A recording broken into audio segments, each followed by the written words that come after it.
Namaste. Welcome back to yet another session of Retail Hands-on Training with JugalKrish. And today's topic in selling skills is overcoming customers' resistance.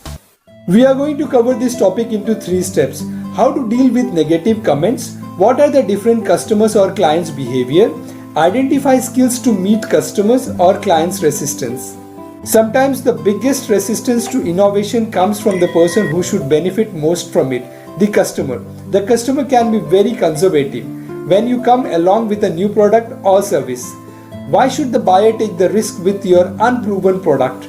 He knows that the new product often have bugs and he does not want to be the person on which you experiment.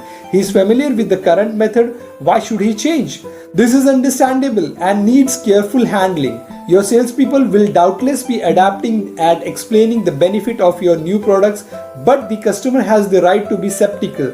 You need to find ways to reassure him. Resistance. Resistance can be any reaction from the customer withstanding to buy. Reflects negative buying signal. When do you get resistance from customers or your clients? When they see the price as expensive, when the color does not suit them, when they are indecisive as to which size is right for them, when they are uncertain when to use the product. When talking about the method of overcoming resistance, here are the strategies for dealing with resistance. Let's act and take right steps. A lost sale is guaranteed if you don't attempt to deal with an objection.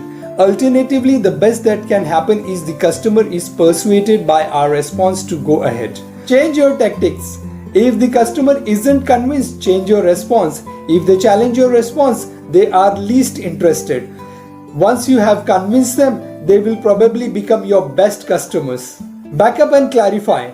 The prospect needs more information. Their doubts may be based on misunderstanding about your product or service. They don't understand what is in it for them. This is especially true when the customer has no previous experience of your product or services. You may need to focus on features and benefit in more depth. Bypass the objection. Not all the objections require an answer. The customer may be voicing an opinion and simply wants you to acknowledge it. Let's say the customer says, I have never used this company's product before. You may simply say something like, I understand your concern. Once the customer is satisfied that you are really listening, you can continue. Rely on your sales instinct. Listen to what your customer is telling you. If you genuinely put their needs before your own, you will know what is right for the customer and they will trust you to offer the appropriate solution. Pre-attempt their objections. You can stay in control of the sales conversation by bringing up likely objections, cost, etc.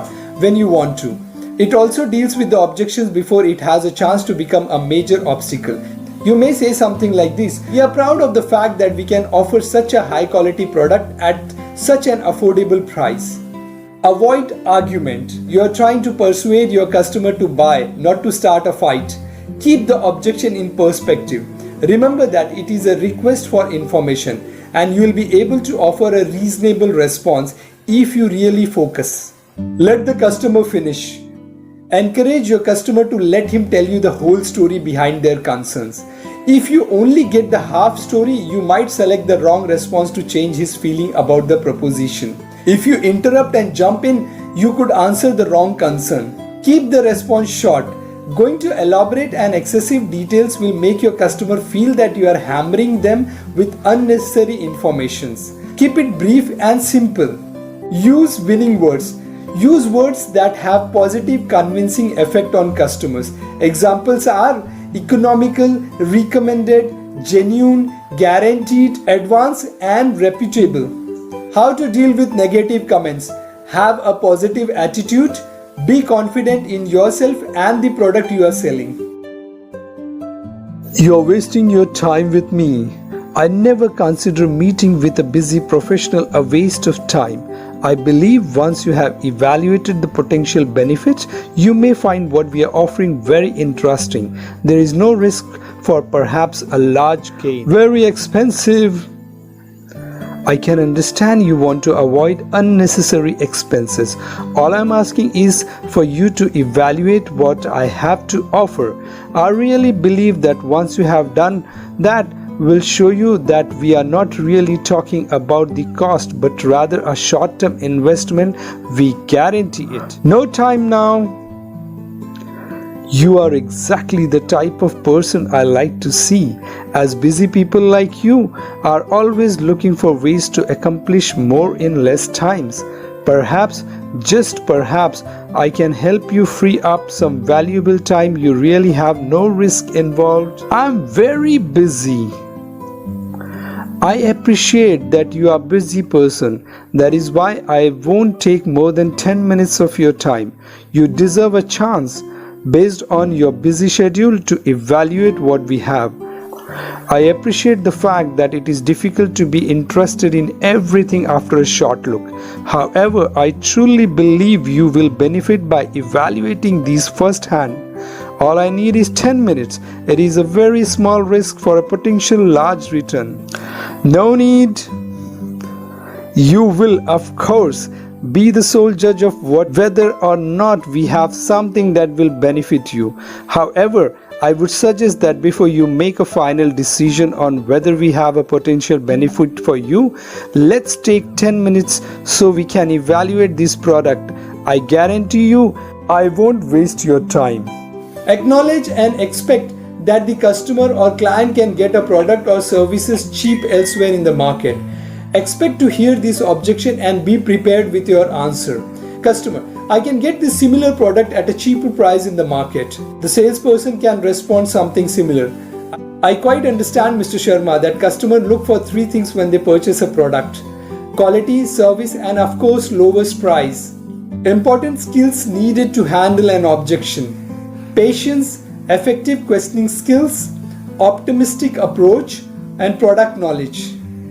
Types of customer behaviors: feeler can be friendly, open, spontaneous, sensitive, confident, and smiling. Censor: competitive, dominating, demanding, impatient, and picky. Thinker: needs time to think, organized, controlled, and overcautious. Intuitor: impractical, serious, difficult to determine needs. How to meet resistance: recognize the resistance, ask open-ended questions, restate the benefits, reaffirm the purchase policy. Handling price concerns: first you need to ensure that it is concerns and not a condition. In case of short of cash, work out easy payment terms. With regards to budget limitations, move it into next budget period. It is too expensive. Find the competitor comparison and ask compared to what? An example: justify with Ferrari price. Yes, it does cost a lot of money, but in the refrigerator industry, this system is equivalent to buying a Ferrari.